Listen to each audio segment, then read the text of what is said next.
అందుకే సీతమ్మ రాముణ్ణి ఎందుకు ప్రేమించింది అంటే కారణం లేదన్నాడు. ఒక్కటే కారణం, ఆయన తన భర్త. ఆయన తన భర్త కాబట్టి ఆమెకి ప్రేమించడం వినా మరొకటి తెలియదు.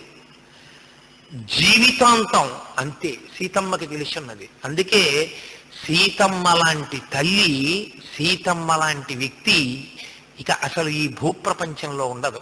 మా అమ్మ సీతమ్మకు సీతమ్మే సాటి.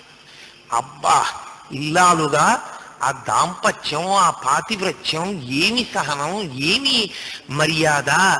సీతమ్మకు సీతమ్మే సాటి తప్ప సీతమ్మతో పోల్చడానికి ఎవరినీ పక్కన పెట్టడం సాధ్యం కాదు. అంత గొప్పగా ఆయనతో కలిసి వెళ్ళిపోయింది. తస్యాశ్చ భర్తాద్విగుణం హృదయే పరివర్తతే అంతర్జాతమభివ్యక్త ఆఖ్యాతి హృదయం హృదా. మహర్షి చెప్పినటువంటి శ్లోకం